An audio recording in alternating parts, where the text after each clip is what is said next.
And welcome back to the SuperCoach Experience podcast. I'm your host, Brandon Savage, the coach of the Savage Burbos. I'm joined today by the 2021 champion, one last time for the regular season, Timmy Moody. How are you, Timmy? Pretty good, thank you, mate. Pretty pumped about the final round. I'm happy that the Panthers are shaking things up. I mean, it was not so much that the Panthers are shaking things up. It was the teams that lost that sort of allowed the Penrith to go back into second.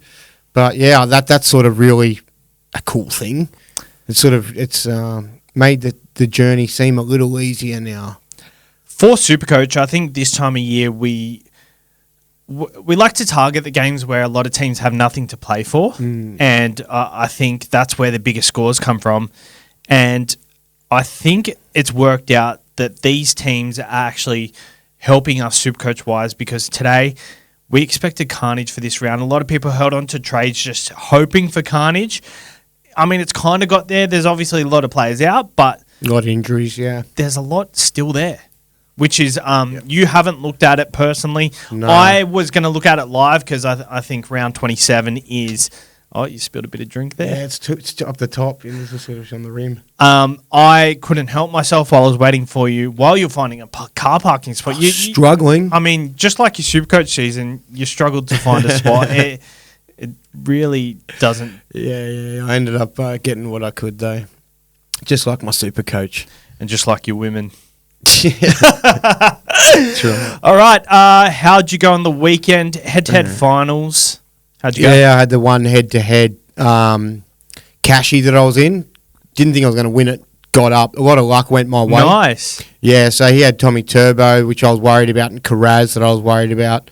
Turbo underwhelmed, then got injured. And then Karaz didn't go too big. And then I had a bunch of blokes that I think he played as well.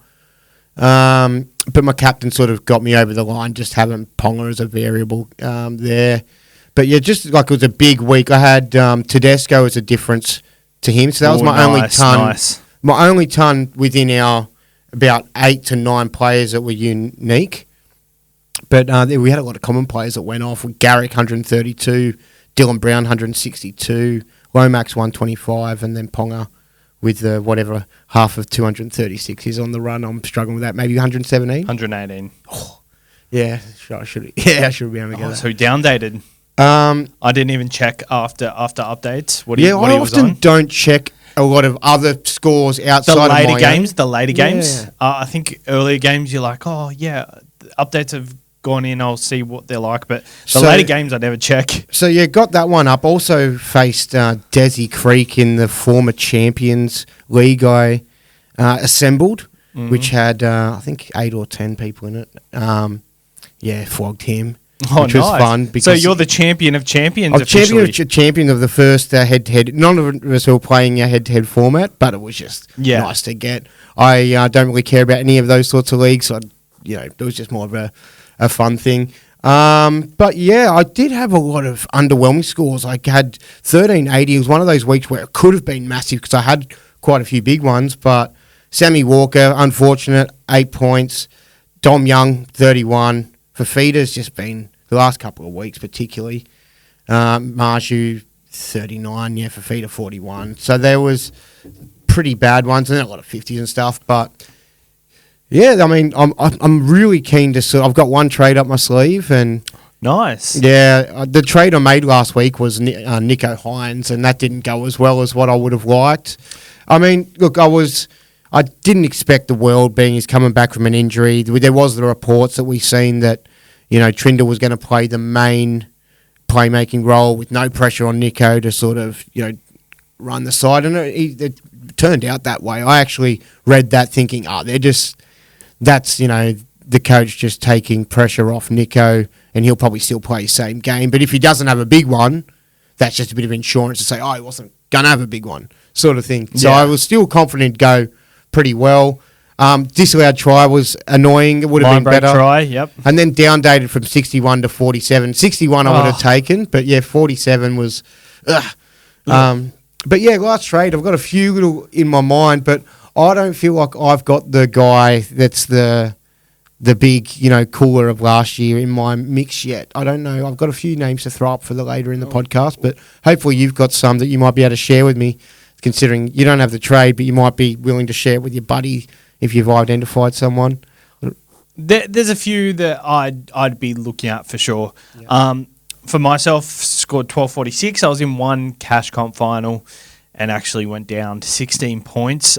Captain Turbo, which I was actually pretty happy with. I think he went off 18 minutes early injured. I think he was on for probably a ton, but obviously didn't happen. Manly dominated the Bulldogs, and I just felt like Manly's style of play was going to beat them. So, were you happy with it? I was just happy with how the game played out. Obviously, he got injured, 65 points. I was disappointed with the points, but I was happy with the thought process, and it paid off that it wasn't a grindy game like everyone expected. There was points to be had. Yeah, for sure. Garrick, 132 points, obviously. That was unexpected, man. I did not expect him or Dylan Brown, so I'm not going to claim either of those. They were just surprises to me. Yeah, well, I had Dylan Brown as a unique in my head-to-head final, so I was like, I've won this. He captained Lomax, and I was cheering at halftime. Obviously, Lomax come out and scored quite well. And the wing had changed everything, didn't I was still looking pretty good going into the last day, but then I had Brian Kelly and Greg Marju. He had Jaden Brayley and Jaden Campbell. That's who I needed to give a shout-out to. Jaden oh, man. On a week where Harry Grant's not available. Yeah, and just absolutely plugs out like an elite, like 85 or something. That was bad. I was relying on down dates and it didn't come through for me, so lost all my cash comp finals. But shout out to everyone that joined the cash comps. We have paid out a few people, but if you haven't hit us up, please contact the page or email the supercoachexperience@gmail.com. Thrawn's Legion. Oh. Cleaning up every year, just sucking the Supercoach community dry in head-to-head cashes. Reese, well the coach of Thrawn's region. It's Thrawn's or Thorn's region. Thrawn. Thrawn's Legion.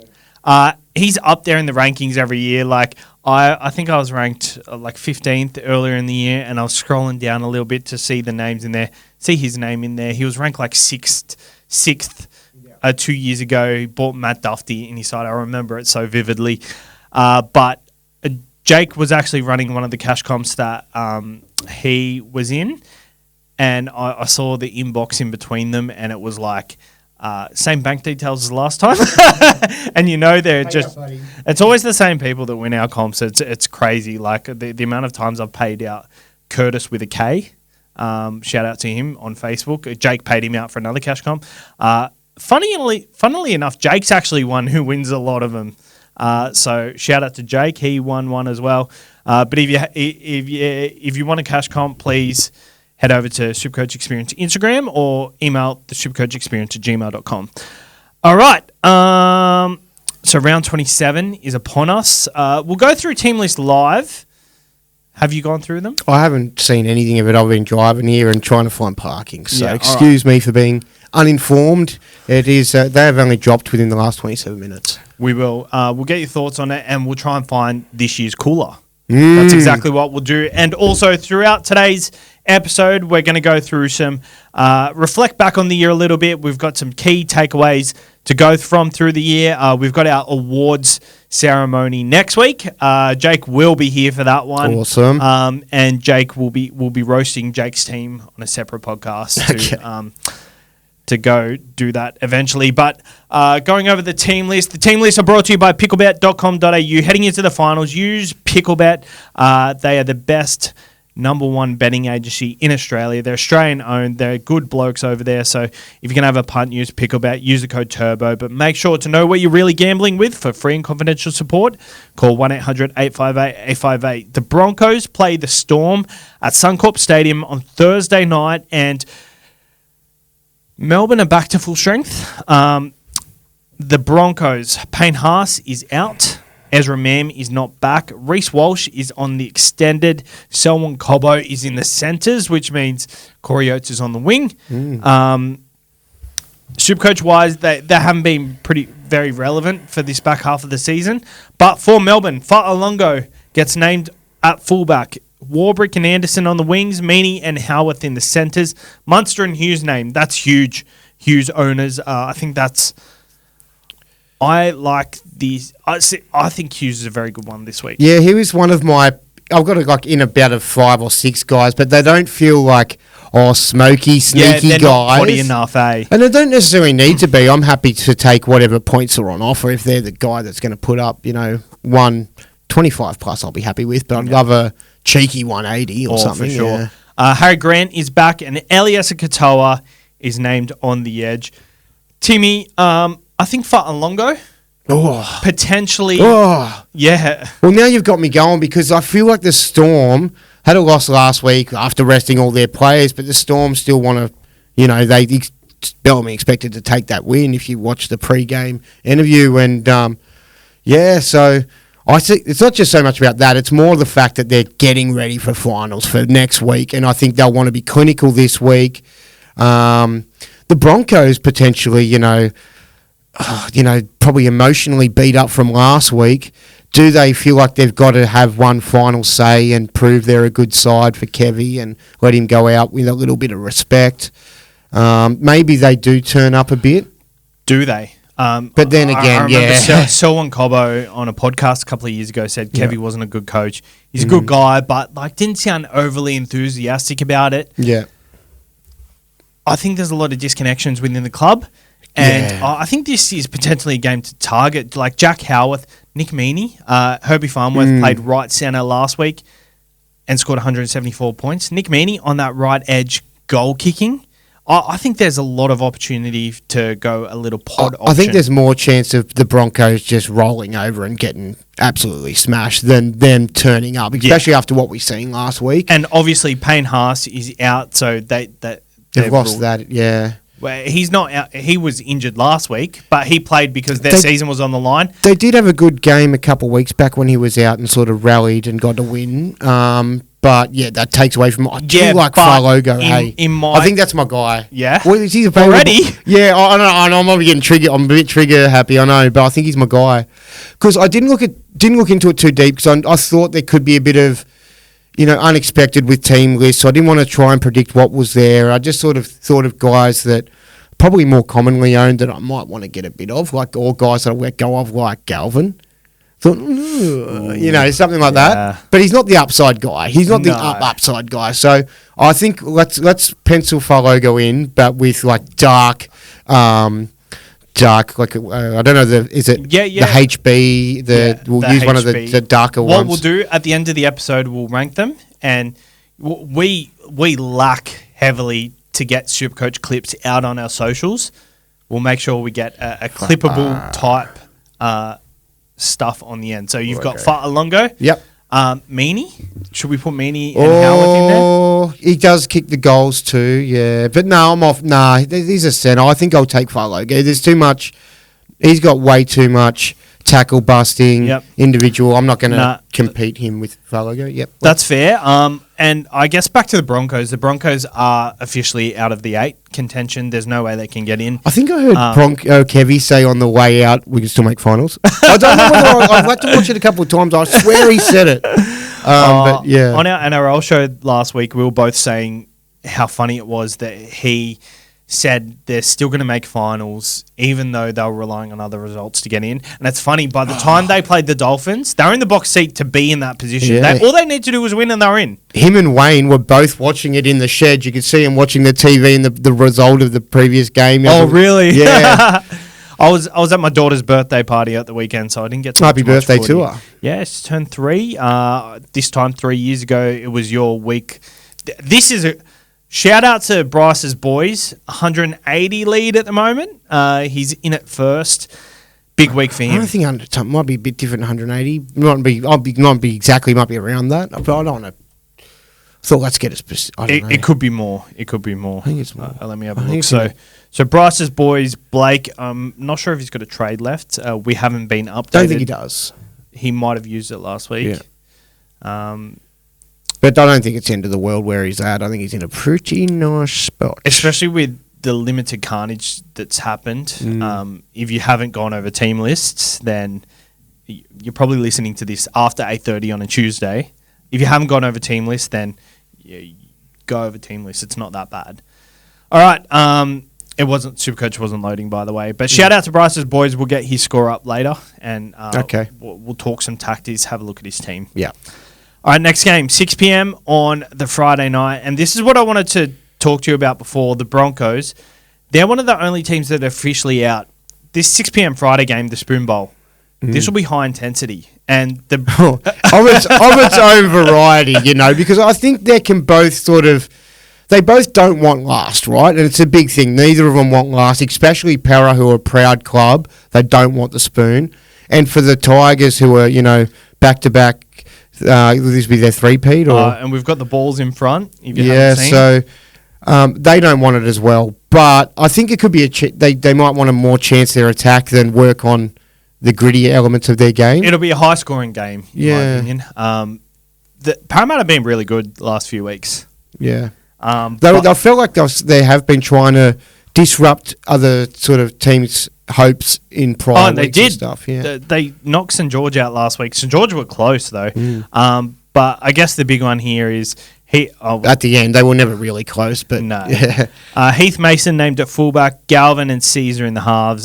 They've pretty much got a SuperCoach irrelevant backline. Appy is named, Samuel Afanu's named, so that's good for SuperCoach. For the Parramatta Eels, they're pretty much 1 to 13. Not much else doing there. But the big one here is how much of a sliding doors moment was the Dylan Brown hold for us? Yeah, I mean, it really came to... it was a nice one to get last week, but the weeks prior for that, they were 30s. I don't know, without going over them, they were pretty underwhelming. And for a lot of part, I wish I had held Galvin, because Galvin was still done better than Dylan Brown, I think. True. On average, if you spread it out.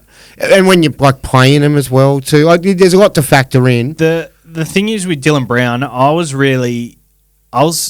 looked at these last two matchups and I expected big scores from him.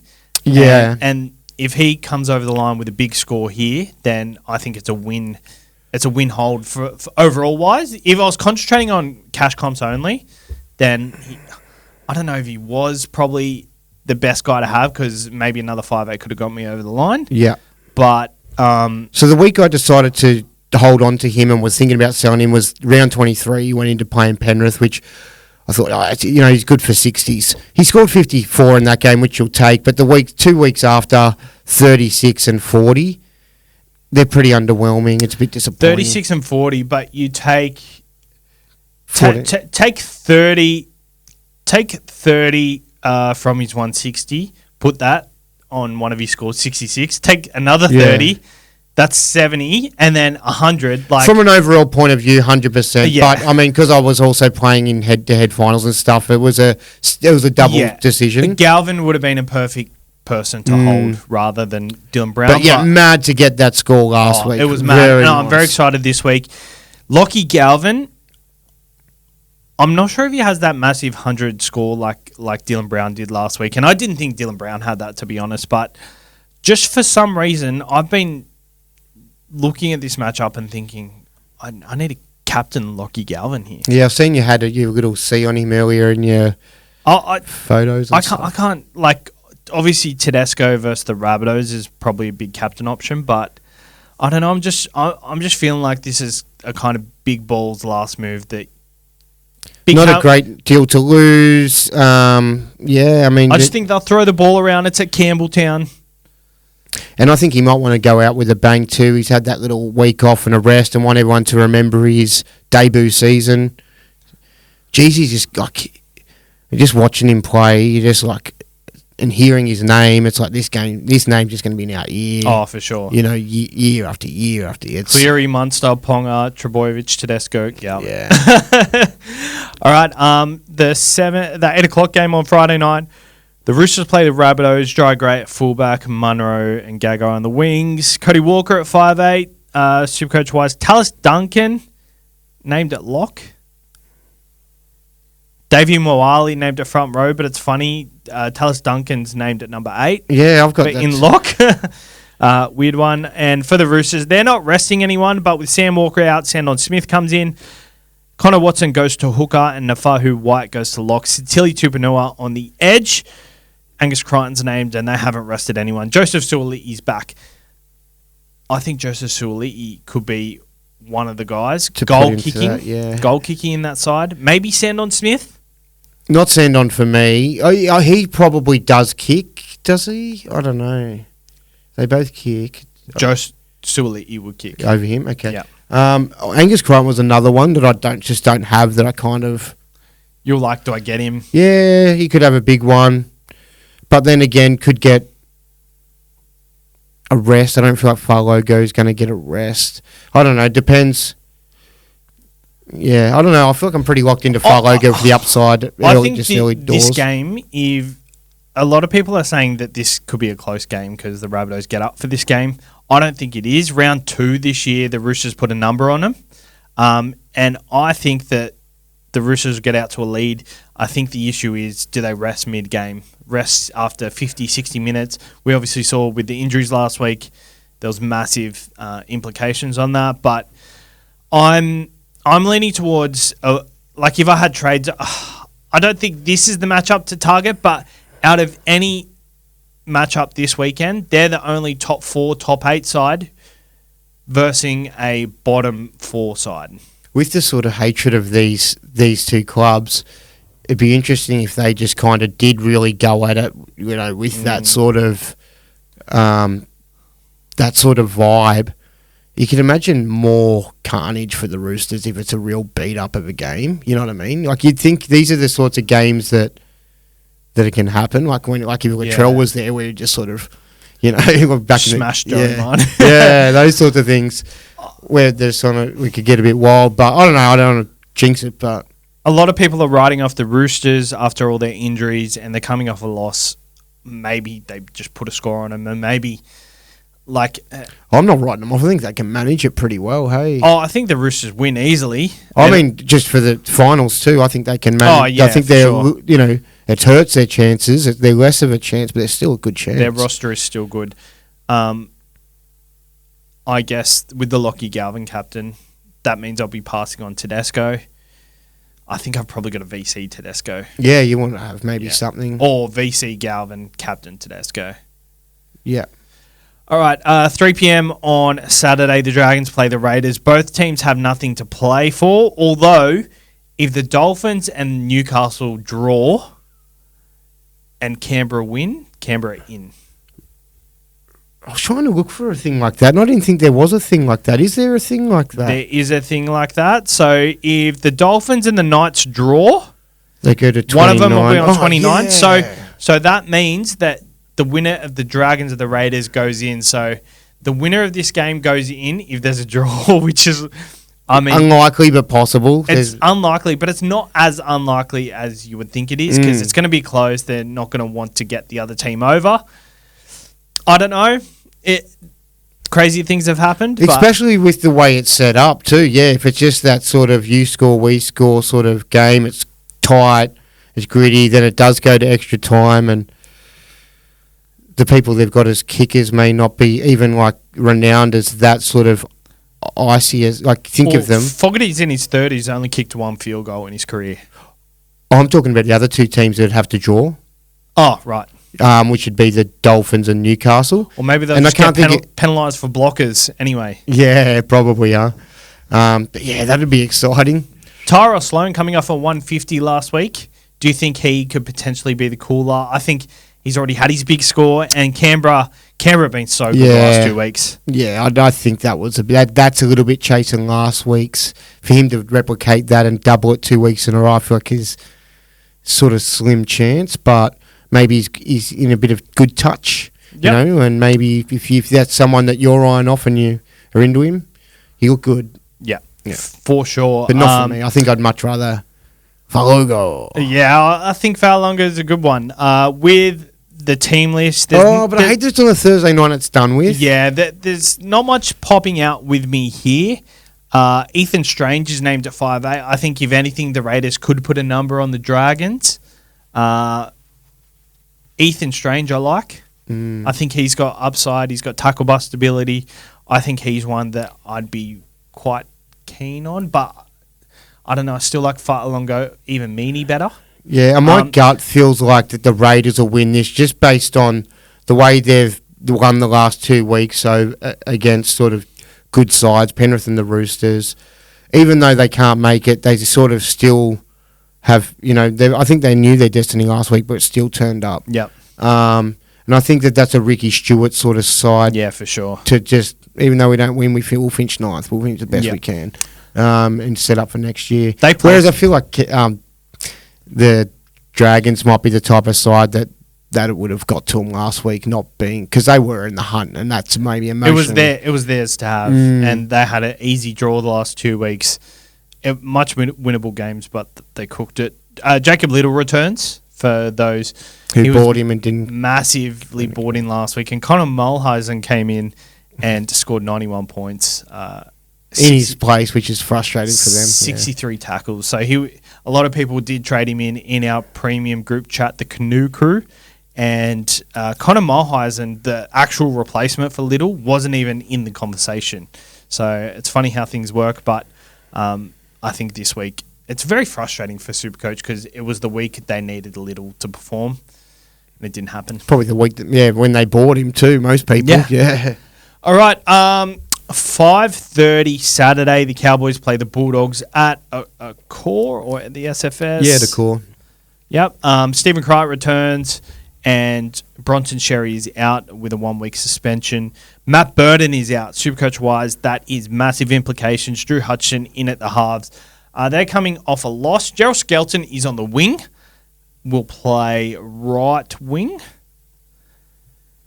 which is good because he's running at Murray Taulagi and Valentine Holmes. Maybe he could be the Fa'alongo.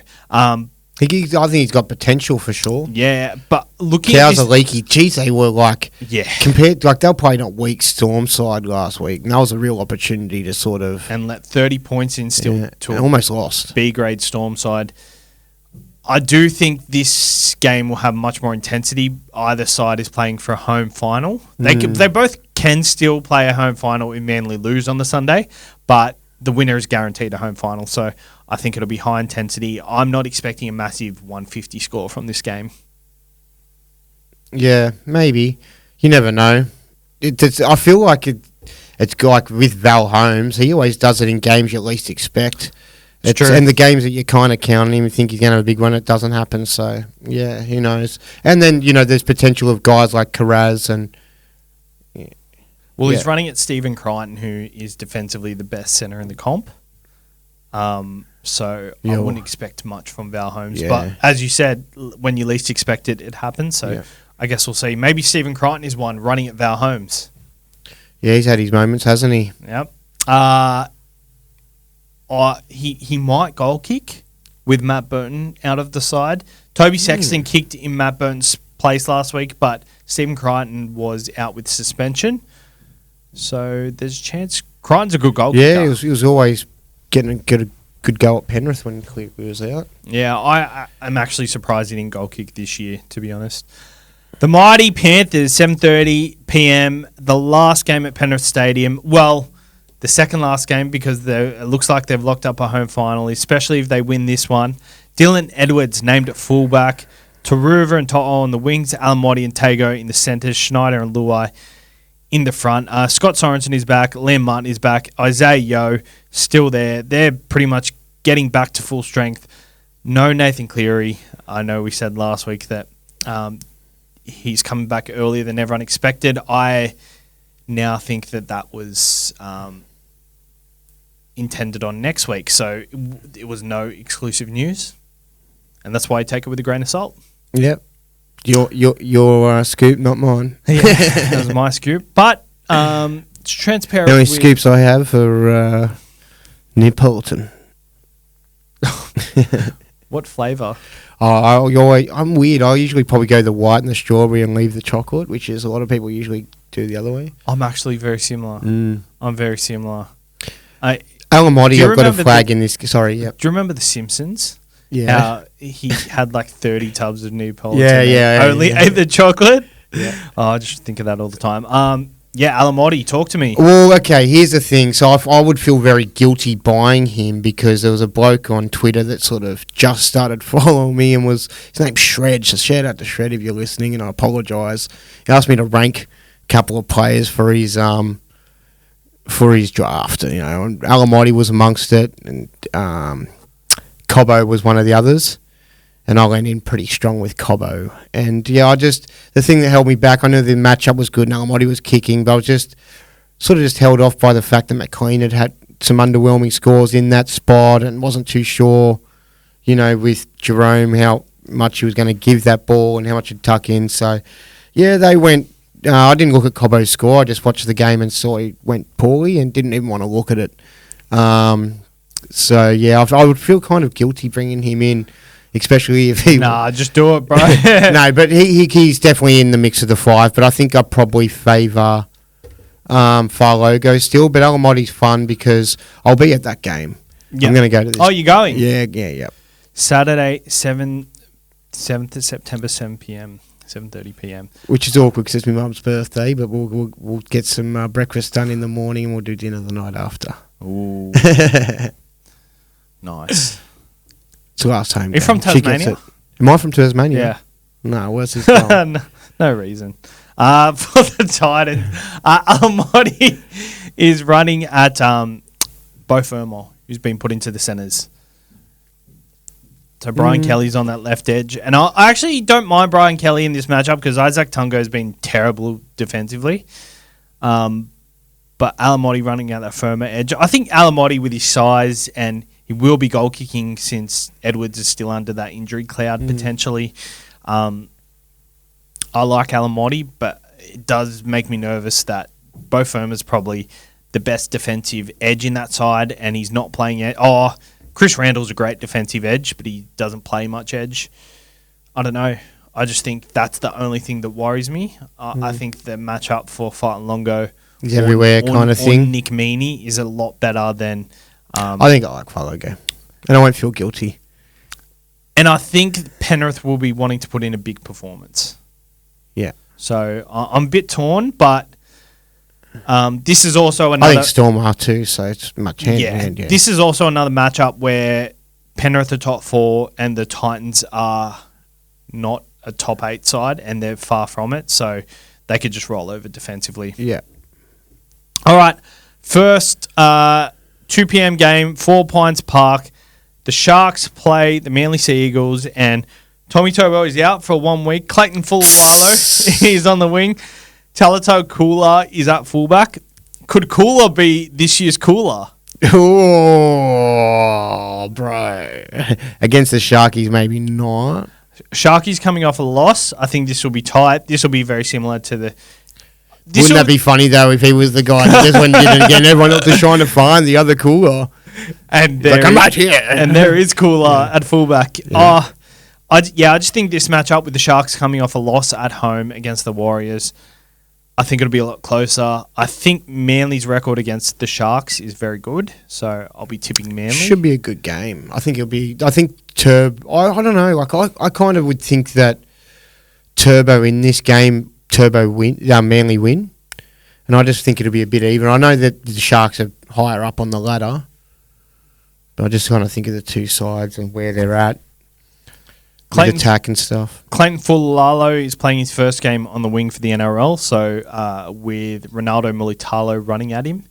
I don't mind him, but just Ronaldo, I think he needs a lot to get a lot, so I still like Fa'alongo better.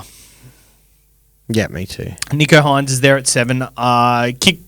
Didn't kick goals last week. Yeah, let's hope he returns to normal duties this week, 'cause I think he needs to if they want to, get him into the side, have them playing their best footy. They need to just give it a run. Get the ball in his hands as much as they can, I think. I like it. Especially after the loss, too. Yeah. And it wasn't his fault that they lost.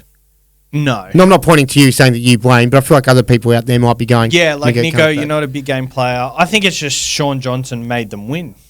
More so than anyone made them lose. For the 4 o'clock Sunday game, Knights play the Dolphins. Kalen Ponga at fullback. Trey Fuller keeps fullback position. Good one there. And he played good. For both sides, they're looking pretty similar. It's funny, Isaiah Katoa has actually been dropped. He was dropped last week. Yeah, Jake Overillo's playing number 6. From this game, do you like anyone? I think, you can't look past Herbie Farnworth, but with a big one last week, I think you've missed it.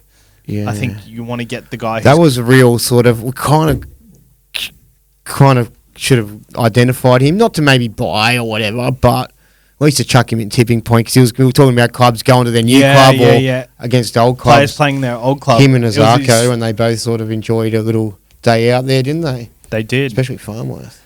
I guess this game will be very similar to the other two games. There's so much on the line this weekend. It's a tough game. All year I've sort of pictured these two sides in my mind as kind of giving off similar sort of ability. Yep. And it's funny that they've just come to this. Like, when you do I do like highlighters for different stages of the year where I, colour teams for draws and stuff for SuperCoach purposes. And then, I've always just identified these two as like, they're the same. Yeah. They have a little bit different footy, but I feel like they're so similar, on par. Yeah, they're on par with each other, like ability-wise. And I guess they've both got similar style of players. Like the halves are very similar. They're not amazing. Their centres, Farnworth and Hammer versus Gagai and Best. That's amazing. Fletcher Sharp and Marju versus Zarko and Bostock. Like, you've got 2 gun rookies versus 2 gun people who've been around. The forward packs, I would say the Dolphins have a better forward pack. Newcastle probably have better edges, but then you've got Jaden Brayley, who was a gun hooker. Jeremy Marshall-King is a gun hooker. So I think it's the fullbacks, Kalen Ponga versus Trey Fuller. That's the difference there. Who do you reckon wins this? Because Newcastle. Yeah, my gut thinks they should, and I think that the Dolphins maybe just wanted to win that one at least. Like, I know they want to make finals too. Yeah, but it's like personal because it's like the Broncos, and Kevy comes out the week before saying, we will make finals, mate. Yeah, and because, it was kind of like a shim of we will beat you sort of thing. Don't assume you'll beat us. And I don't know. I just think it's going to be tight, but... It will be tight. I think Newcastle win. It's funny how many... Everything comes down to this game on the weekend because whoever wins out of this just makes the 8, and all the other games like the Dragons versus the Canberra Raiders is irrelevant if they don't draw. The winner of this game gets into 8th position, so it's going to be a great game to watch. But for SuperCoach, I don't know. I think obviously Kalen Ponga is the number 1 traded-in player this week for Tom Trbojevic. I agree with it. He's goal kicking. He's in good form. He's a gun. So Dolphins have sort of lost quite a few games in the lead up to this run to finals. The Knights sort of had to win every sort of one. Yeah, so you can't just... They've got a bit of a better run on at the moment, the Knights. I guess so you can't just have... just take last week's Dolphins performance as gospel. There was a couple of poor ones prior to that, yeah. All right, well, that's the weekend, and let's go to our players. I've only got 4 here. So we've narrowed it down to 4. Yeah, so there was I think I'll put... There was the guys that okay, so the 4 that I had that in my mind were Angus, Galvin. There was Kick Out for Fun, which I almost did last week, but it's not. Let's just go for upside, right? And there was another one that was a bit... Jerome Hughes. Commonly owned sort of thing, yep. And then there was the new guys that I sort of wanted to find that might be named or depending on matchups today. So Falogo, Alamotti, what else did we have there? You had Angus, but I'm not going to put Angus in there because I feel like Angus is a real Oh, no, let's put Angus in there. All right, so I've got Farlongo, Meany, Alamotti, Galvin, Angus. And there was another coolerish one. There was not cooler, but I think there was another fullback that was tempting, wasn't there? Sloan? No. Maybe Sloan. Sloan, Fletcher Sharp. Cooler. How about Will Kennedy? Was it one of the dogs? Trey Fuller. Stephen Crichton. Yeah, I don't know. For the sake of your clip, Stephen we'll Crichton? just put some in, but I'm pretty... Ding, ding, ding, ding, ding. Okay, I'll take Angus out of there, and I'll say Stephen Crichton, and I'll take Galvin out of there, and let's just find a centre wing, because the centre wings have massive upside. Let's go... Oh, Sevo was another one that I kind of... Because there's a lot of tries potentially in here. Yeah, okay, let's go Sevo. Had a big one last week. No one owns him. All right, are you ready? Yeah. How do we do this? This is a live podcast. Yeah, I don't know what you're going to do. Are you going to get me to blind rank them? Because I'm like, I can see them. All right, Timmy, I want you to rank all these pod options for round 27 from 1 to 5. All right, All right, Timmy, I want you to blind... Oh, no. All right, Timmy. All right, Timmy. All right. All right, Timmy, I want you to rank these 5 players for round 27 for best centre wing pod options for the last round of the SuperCoach season. Suafa Longo, Nick Meaney, Paul Alamotti, Mike Acevo, and Stephen Crichton. Okay. Logo number 1. That's the guy I'm going to bring in. I think there's a lot of excitement there. He's my guy. 2, Alamotti. I think that's a fun one. Goal kicking as well. Feel guilty if I brought him in because I told someone not to get him last week after he went massive. Shout out to Shred on Twitter. 3, I'm going to go...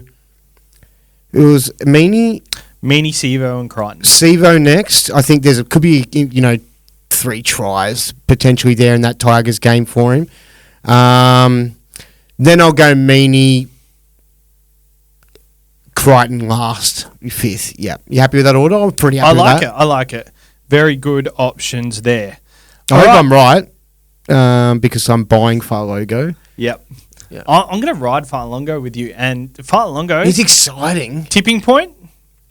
Well, we haven't talked about tipping point, but the tipping point championship is on the line this week. It's still alive.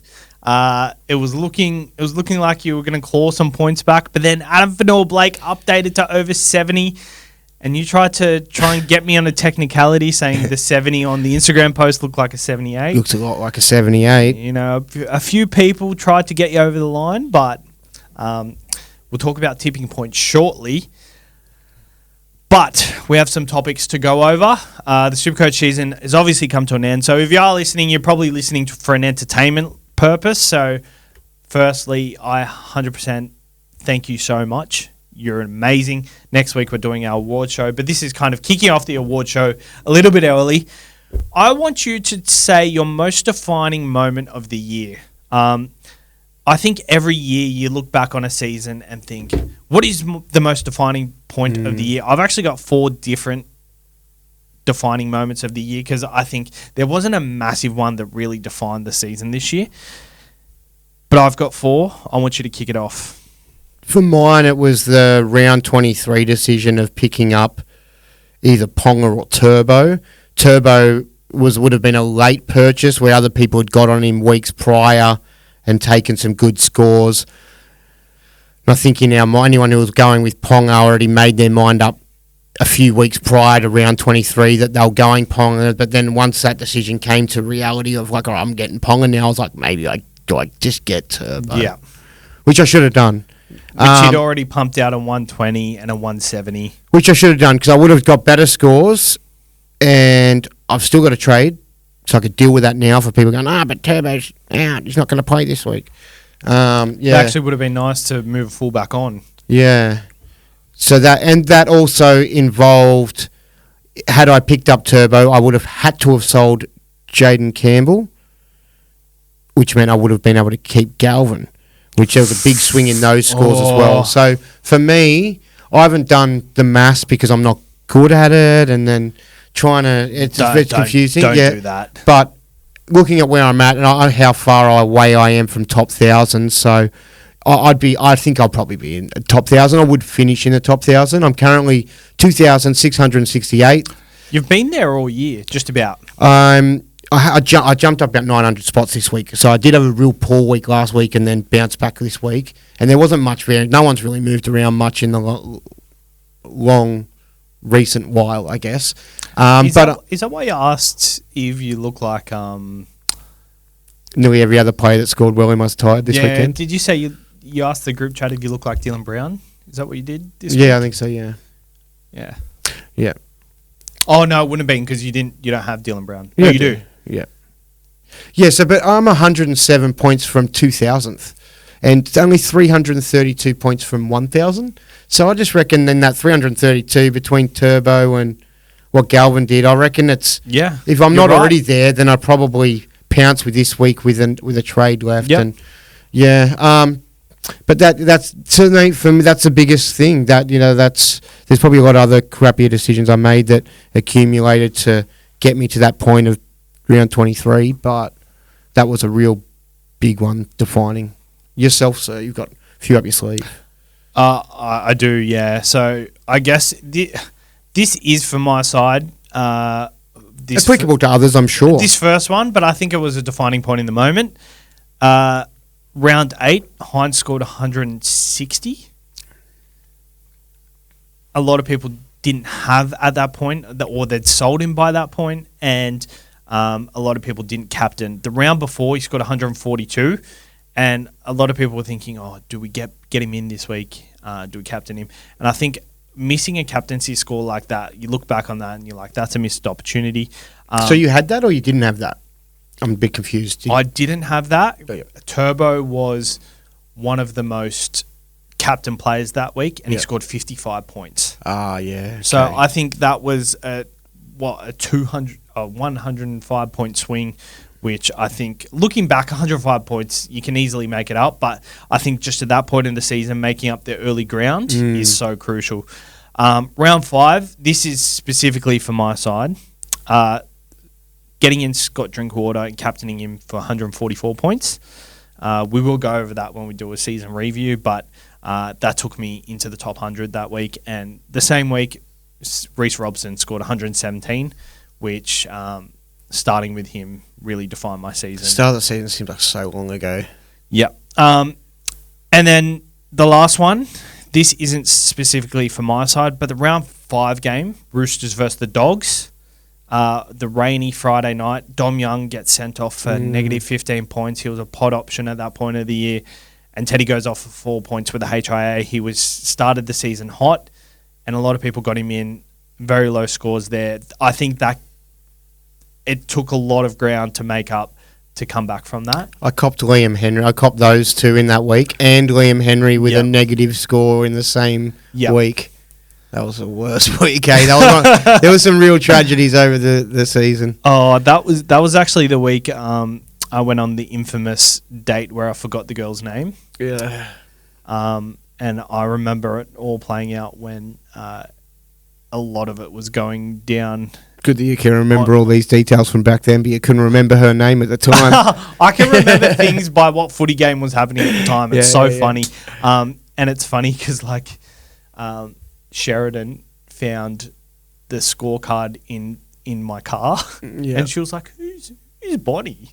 And I was like, oh, I didn't even know her name. For those listening at home, he's not playing up on the misses. They were separated at a different... Yeah, just you might sound like a sleaze then for a second. Just for those that weren't aware, I just thought... For sure. Sort that out. Biggest takeaway from the season? Yeah, I really struggled with this one. I was all week trying to think about what's my biggest lesson. What's something I can really...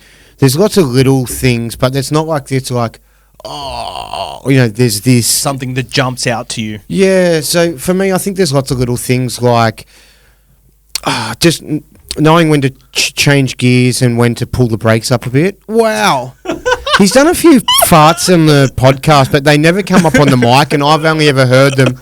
And one time I was watching it back because I did a fart, and I reacted to it, and people were like, what's going on there? So I was like, yeah, but there, at least this, for the viewers at home, they could see you doing it. And that was rogue. I'm so sorry. Yeah, it was You rogue. were talking. That's all right, mate. What were we talking about? Biggest takeaway from the season. You were trying to think about it. Yeah. I was listening. Yeah. So, biggest takeaway.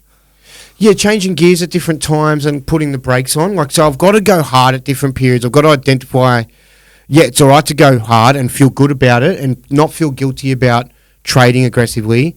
And then other times when you know it's time to pull the brakes and feel good about it. You know what I mean? And feel like okay that other people are trading and that it's not the end of the world.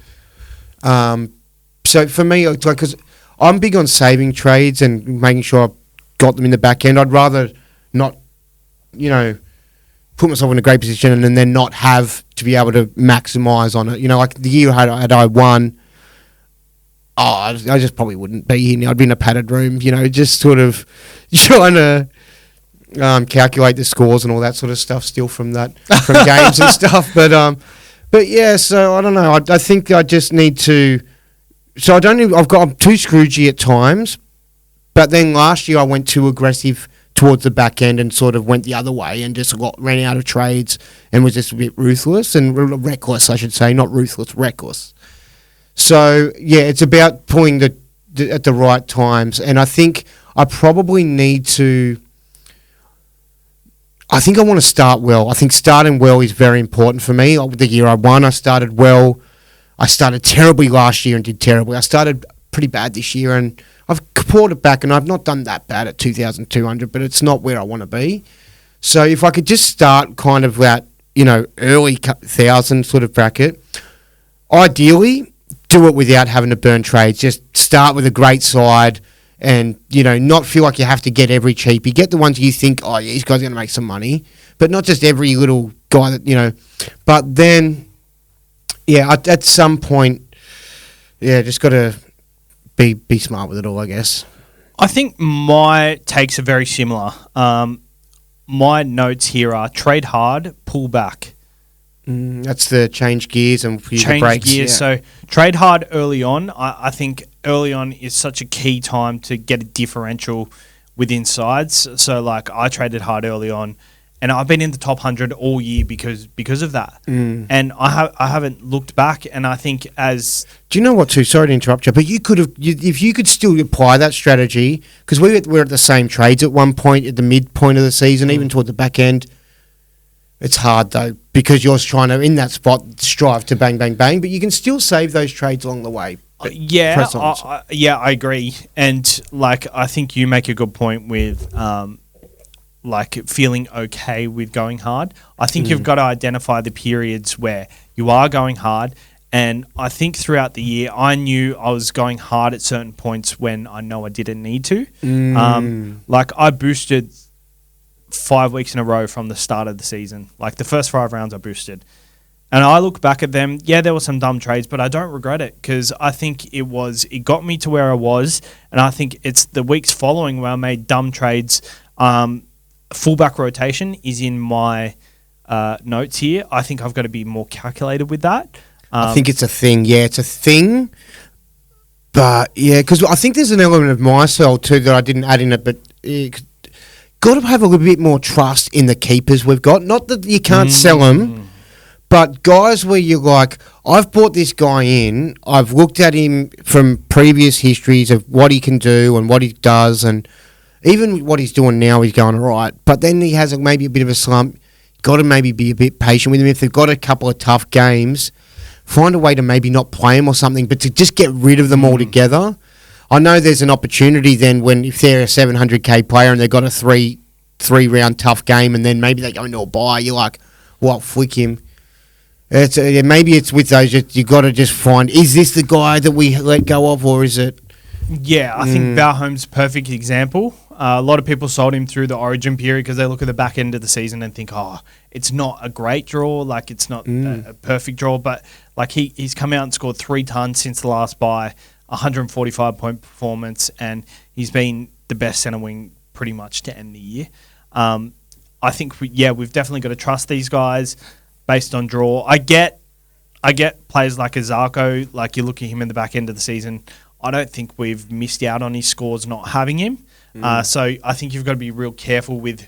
Well, I had him for a while and he was underwhelming, and then got rid of him just recently. What you've got to do is be careful and pick what players you're being lenient with this rule with. So like a Jermaine Sarko, for example, at his best, he probably isn't quite the level of Valentine Holmes is doing okay at. Or like, yeah, he is probably better than that, but like the difference is Val Holmes at his worst versus Zarko at his worst is a lot different. So I think you've got to be careful with that. And yeah, I don't regret trading hard early, but obviously through the middle periods, would have liked to save some trades there because I think that was missed opportunity for myself. But like looking at it now, like you're worried about the end of season carnage. I've got 19 available players this week. Like it wasn't that bad.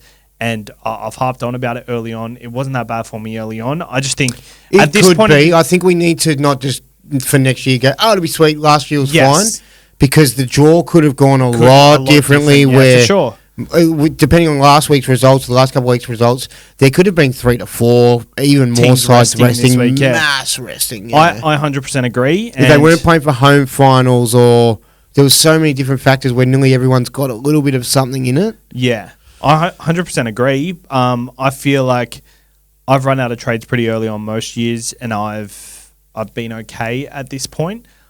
I haven't been able to make moves, and but how good would it be to have them now? Just always makes your situation better, right? It'd be very good, and I think saving the trades to make moves at this point is so crucial. But I think starting hot is way more important than finishing hot. Yeah, but I think there's got to be a bit of a middle ground as well. Starting hot doesn't need to mean burning trades or going hard with trades. Yeah. It can mean that.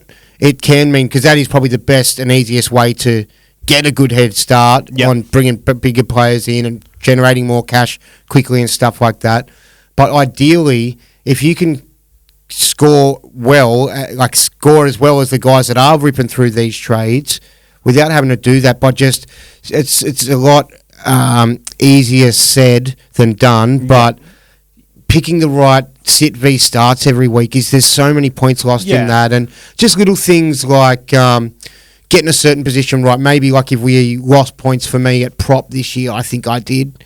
For a lot of the time I was okay, probably with Terrell May there, but Curran was probably doing okay enough, but not as well as the next best guy that whoever someone else had. So just little things like that. So I think that would, like, ideally, if you can get to a point where you're in this spot, like the Team Extreme, they've had a bad week last week, but we've been looking at them over the top 10 over the last few weeks, and they had 3-4 more trades up their sleeves. So they've sort of gone about getting to their harder way. Yeah. But now I've set it up easier for themselves, you know. So ideally, that's the way to go about it, I think. But I think we need to take a little bit from each other. I need to go a little bit harder at the start, like you have, and I think you probably need to find a little bit of times to pull off and be a little bit more conservative. Not necessarily trading hard; it's just finding the right guys early on. Because I think that was the difference for me early on.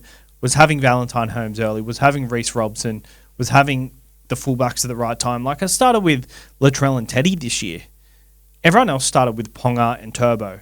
And they were 200k each more. Yeah, I forgot you were kind of abstract with. I thought that was a bit weird at the time. And looking back at it, it set me up perfectly to allow myself to have Valentine Holmes. You had more cash there, didn't you? They were 200k each less or something? Yeah, something like that. Like Teddy started at 700k. Latrell was very similar, and Ponga was over 900. Turbo was 880 or something. Yeah. I just think you did well at sort of saving a bit of even with the Robson there. Well, the Robson thing, me and Jake talked about earlier in the season, and we identified that early on in the season he averaged 63, and it was a bad year for him. Yeah, and we expected the Cowboys to come back and start. I think it's also identifying the comeback side. So the Cowboys was one. Me and Jake in particular with that podcast identified that they're going to have probably a bounce back year. They've got a good draw to start the season. And then the Centre Wing podcast, I didn't have Valentine Holmes in my team until we did that podcast. And he was not out of my team since. I've held him all year. He's been one person that's been in my side all year. Started with Marju instead, I think. Oh, no, I was going to and didn't start with either. No. I think I went But you fixed that pretty early. I got Val pretty quickly. You got Val, Lomax. You got Lomax first, I think. Yeah. But I think Lomax, I didn't have Lomax all year. You got him early. You identified that. I think you're just going to identify all these guys. Even Karaz pretty early on. Seeing the Bulldogs go well. Yeah, I want to get a bit more base. I want to still have upside, but I think I want to target guys with more base because I've had too many 30s this year. And I think if you can get those guys, like a couple of Zayos in your side that will cover the basier sort of elements, but then just guys that are like a Karaz that have that base or and upside. Lomax who kicks goals, and takes a lot of runs and stuff like that. And so I think a bit more structured. Yeah, and I guess also early on I identified that the second row was the mid-rangers. We've talked about this. They weren't scoring getting off well. them quicker, yeah. They weren't scoring well, so I got in early Katoa, who scored 110 the first week I got him. I got in Olakwa too early, and I fixed that issue. So I think you've just got to. I looked at my trade-ins the other day. Round 1, I traded out Sean Lane because I just looked at him. I was like, nah, he's a plotter. And I think you've just got to go with your gut. And at the end of the day, it's your gut. And you've got to get onto these trends quickly. You've got to realise the Rabbitohs are a shit side, so target them. What I wanted to bring up is just weird purchases. Not so much weird purchases, but opportunistic purchases like Wishart, for example. Remember Tim Williams had flagged to you on Magic Round. He's said, I reckon he could be good. Had a decent-ish game, but then after that kept going on with it. And just guys like that, there's always an oddball one. A role that opens up where someone steps into it and Armstrong and Fletcher Sharp. They're cheaper ones, but it's kind of like, for me, it's those interchangey guys. I feel there's been a couple of them in the past, or weird ones that you can stick at hooker, like Phoenix Crossland, I think last year was a bit good, or even like Jake Granville a couple of years ago was like a random handy sort of hooker guy. I think Whisperer had him for a bit there. And not saying you have to get these guys, but they're just cheap guys that do a job that you can rely on for a while, and then some of them, like Wishart, have upside in them. Wishart is just... What a mad dog, hey? He's put on size, eh? Like, he looks solid now, eh? He even just looks a bit, I don't know, older. His face looks more mature, and like just was watching him on the footy show the other night. He's got a more aura and vibe. I think it might be confidence. Yeah. I don't know. I think there's a confidence around him. I remember like last year, just looking at him, he just seemed like a top 30 just filler. I've been watching other footy games where I'm watching little players that are similar to him, that sort of style of footy player, who have been doing a lot of like really dramatic dummies close to the line and going real hard. And I reckon they've taken a little bit off what Wishart did a couple of weeks ago against that Panthers with that dummy and go. It's like your little Plathia sort of guys, keep an eye out for it. It might be always there, but I just feel like over the last couple of weeks there's just been players like that's good, and bang, because you're so little and just get in there. And injuries always happen in the preseason, so obviously SuperCoach wise, we're all over it. If they're cheap, too much dick. I'm kidding. All right, funniest moment on the podcast this year. Yeah, another one I really struggled at. The one I thought of, the thing that made me laugh the most, was a simple moment that I don't reckon anyone would remember, but I think it was just kind of something like when we were talking about your side and you were like, it was probably about a month or 6 weeks ago or something, and you're like,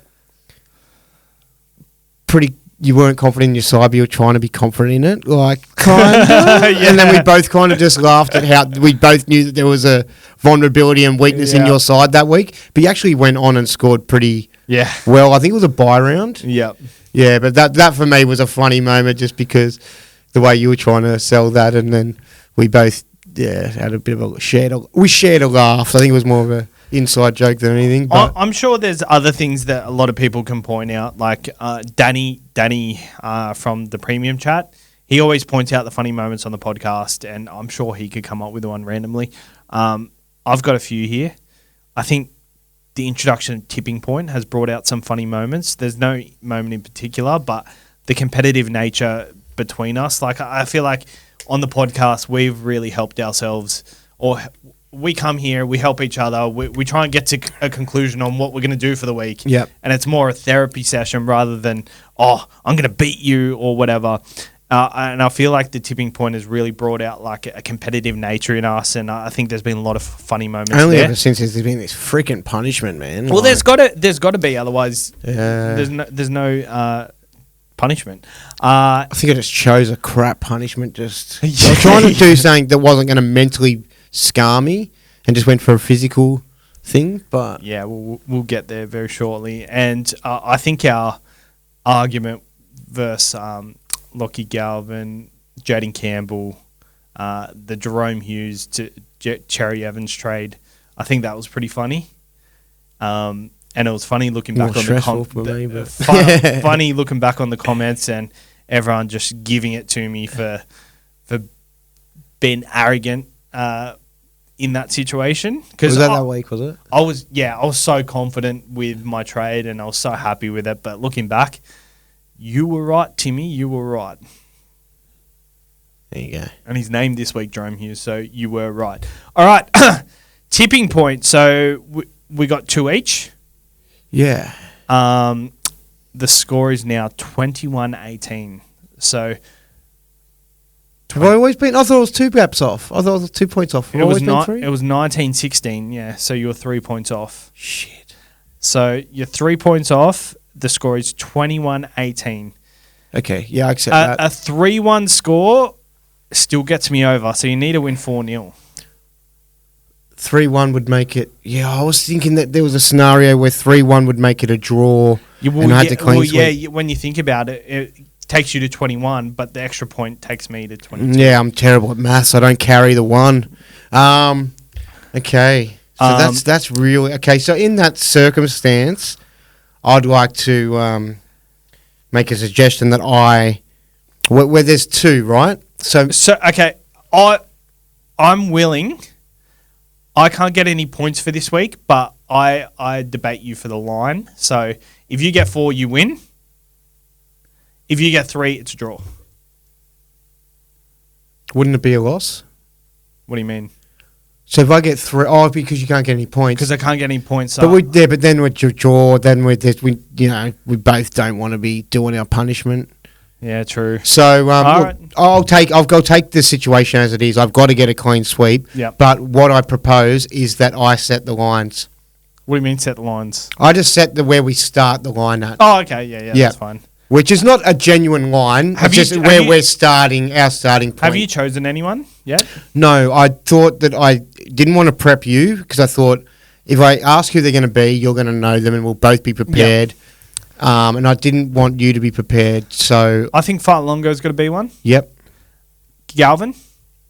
Yep. Figured he might have been in the one. Yep. But didn't prepare. Well, no, you're allowed to have a short list. Yep. So... Okay, so your 2 you've picked? Oh, well, yeah, you can choose 2. I don't even mind if you have prepared. Oh, I haven't. All right, you pick him. No, you pick him. Maybe should we chuck just a captain, like a Teddy or... I think Tedesco's been the number 1 Supercoach scoring player this year, and he won't be pipped, so I feel like it's only right to put him in there. Yeah, all right, we'll chuck him in. And is there anyone else particularly... Like versing their old team or versing a new team or leaving the club? Or sort of got a bit of a thing like maybe a Jerome Hughes because of, he's your ex-boy or maybe... No. Alamotti? Nah, I don't like that. Bulldogs, Cowboys, nope. Dragons, Raiders. It definitely can't be on Thursday or Friday because that means they're all done by Thursday, Friday. Yeah, I don't want that either. I kind of want a bit of suspense. We need it to do Sunday, but it could be done as soon as I get one wrong as well. Oh, true. Yeah. All right, let's just lock someone in. Go choose. Dylan Edwards, Jerome Luai. Yeah, let's go Jerome Luai in his last season game for Panthers. Yeah, he's gone next year. Regular season game. Oh, just quick hot tip, by the way. I actually think James Fisher-Harris is going to be Supercoach relevant next year. Cool. I like that. Because I was thinking about it today, and like for the Panthers, he's never been Supercoach relevant. What are you doing? You're looking up. You're talking some shit. No, all right, cool. I was like, he's doing some mad research while he's stalling. Yeah. Well, he scored 85 the last 2 weeks, but he averages about 45 minutes. He has an average. He's currently 533K with an average of 56.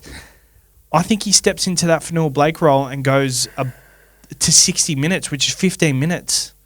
It sucks he scored 85 the last 2 weeks with line break tries, but just something. Yeah, I can see a new club sort of having a different, like giving a different something as well. Like it could be it could be a trap too. Or maybe it just makes Barnett a lot more of a sure thing if he's going to play similar minutes. But they don't have the bench impact that Penrith do. Anyways, I'm real worried about your conversation with Fisher-Harris right now. I feel like you're smart enough to be able to have this conversation while doing some other things in your mind. Sorry. All yeah, right. Let's get to the point at hand. I'm real nervous. We've got to save Galvin the last, though, because he's the one that's going to probably break me, I think. He's broken me all year. All right, Farlongo. Okay. Versus the Broncos at Suncorp.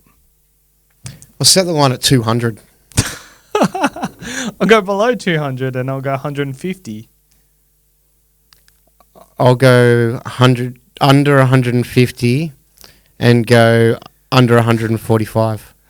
I'll go under 145 and go under 100.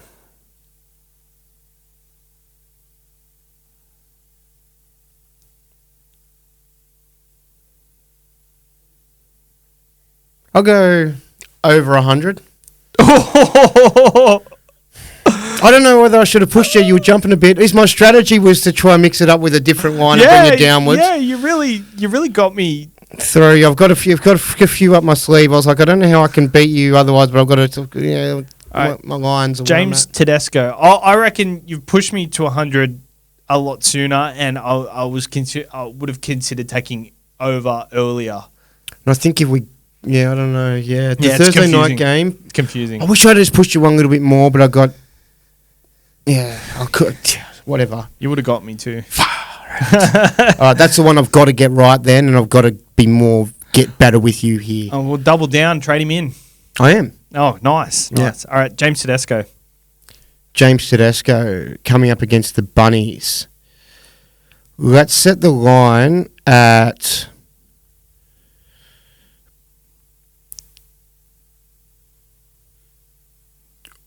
Sorry, I'm just need a little information here. Average is 70 against them. Okay, let's set the line at 120. I'll go under 120 and go 110.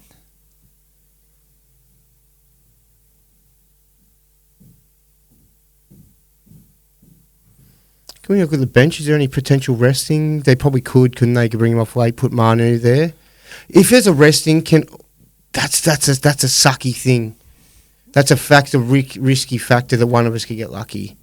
Pretty much. But we've got to consider it, I guess. So. What'd you say, under 100? 110. I'll go over 110. Oh, fuck. Okay. I can't rebut that, can I? Because I've already said... Yeah, keep going. Yeah. Okay, Jerome Luai versus Titans. All right. Jerome Luai versus Titans.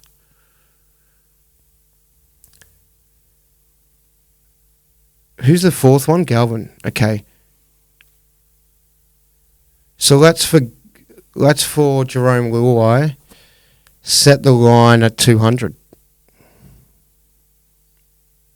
I'll go under 200 and go under 107. I'll go under 107 and go under 105. I'll go under 105 and go under 110. and 1. I'll go under 100. I'll go under 99.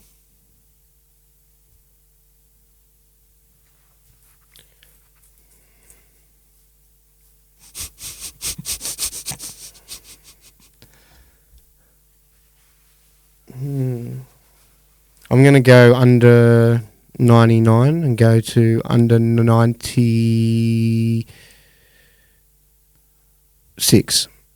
I'll go under 96 and go under 85.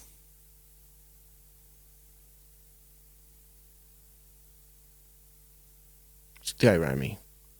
It's going over. We're going over. It's going on the greens. And Lockie Galvin. The overs have sucked me in earlier, but they're going to get me home.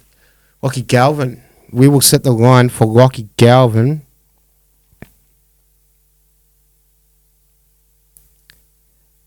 at 85. I'll go over 85 and go over 100. I'll go...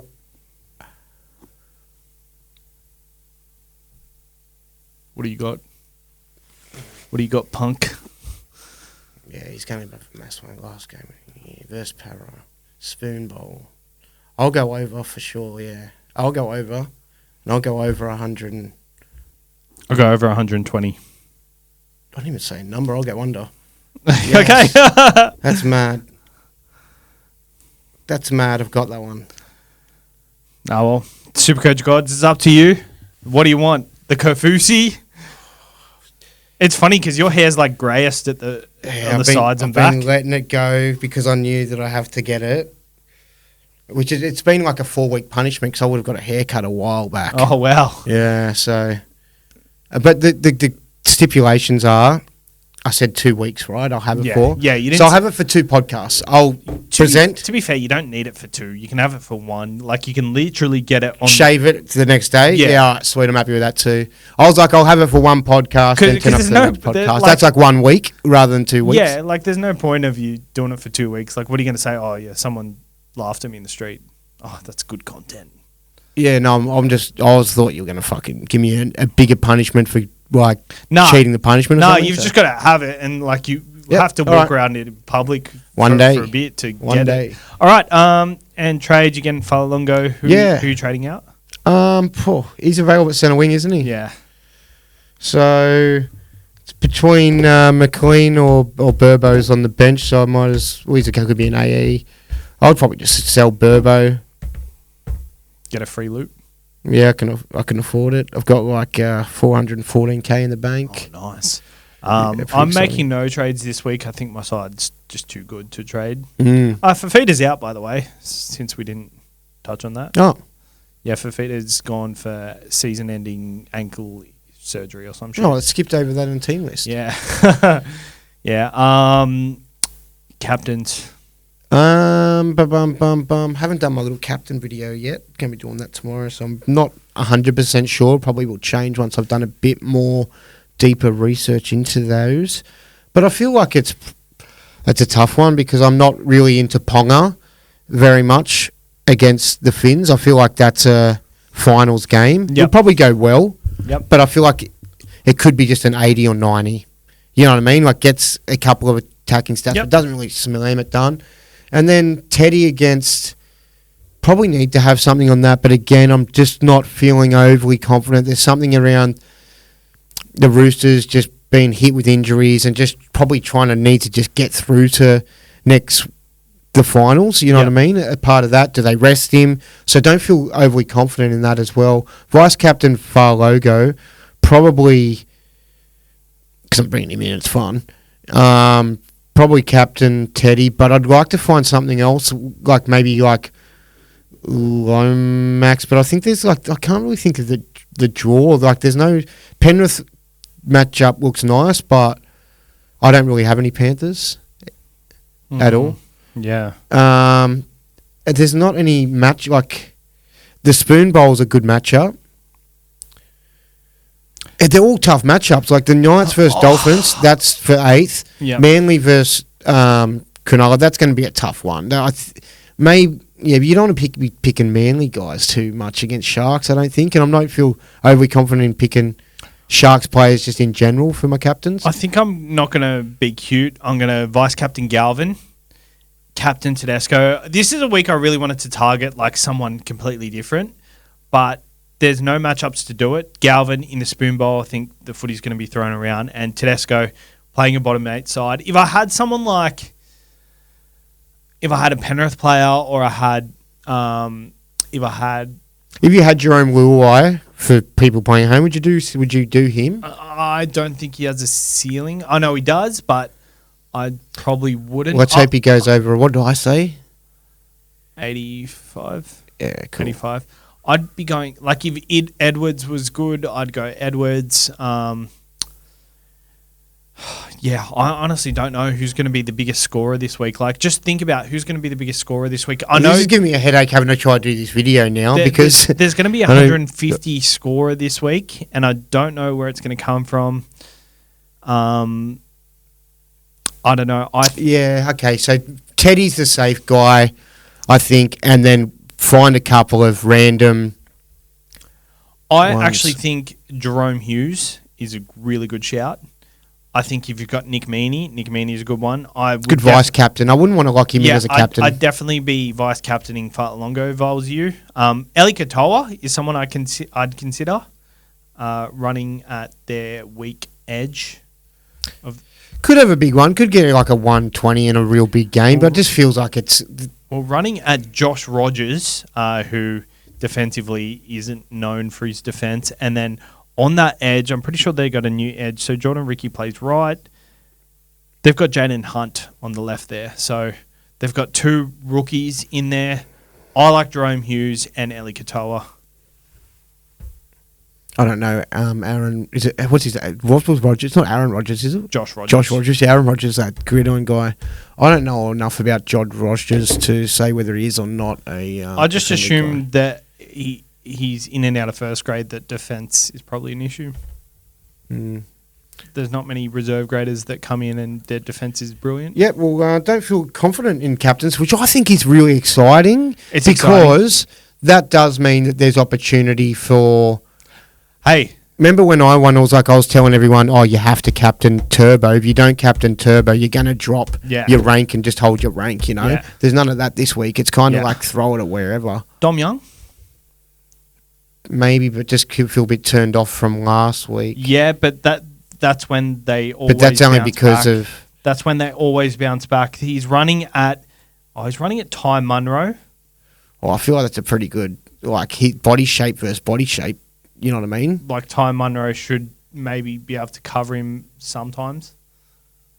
No, I'm just thinking Dom Young's big and robust, and Ty Munro's quick, but he's very little. He's filled out a bit. He's still little. Like, I'm little, but he's little as well. I guess with the Roosters, like, I feel like Tedesco's going to get a rest first, so is Keary. I think Dom Young just plays the whole game. I don't mind it. Barnsey, if you're listening, double down, mate. Yeah, no, seriously. I'm all for it. I think I might captain Dom Young. It'd be hard for him to do it because once when you do it 1 week and then it's for like sure trusting in him again. For sure. But then again, Tedesco, he's just so good this season. I really like that. I really like Dom Young. Yeah, so do I. Yeah. Because why not? Yeah, exactly. We just got a comment on one of our videos from our NRL show. God, this is a terrible list. We did a video that was put up, and it was who wins in a fight, and I think I chose Colin Matangi and Terrell May over everyone pretty much, and then James Fish-Harris pumped everyone. But yeah, go check that out. All right, we'll see you next week for the award show. We'll have a new winner. Hopefully we can get in contact with them. Probably not, because they're hot property, and which podcast will they sign with? That's the big question. Well, Timmy's already in his pocket. Huh? Timmy's already in his pocket, and Will's got a way of sniffing out the former champs to get them on a year. Maybe we got to go scouting for former champs one day. Or maybe not former champs, but new champs. We've got to get them in our pocket first. We usually it does happen naturally. When Grant was first, he didn't go on with it. Call him bloody Savs on the night out with the girls. Didn't go on with it. All right. We done? Yeah, okay, cool. All right, we'll see you next week. Award show with Jake, with Timmy. It's going to be a big one. Bring your bow tie. Oh, are we? Just a bow tie, yeah.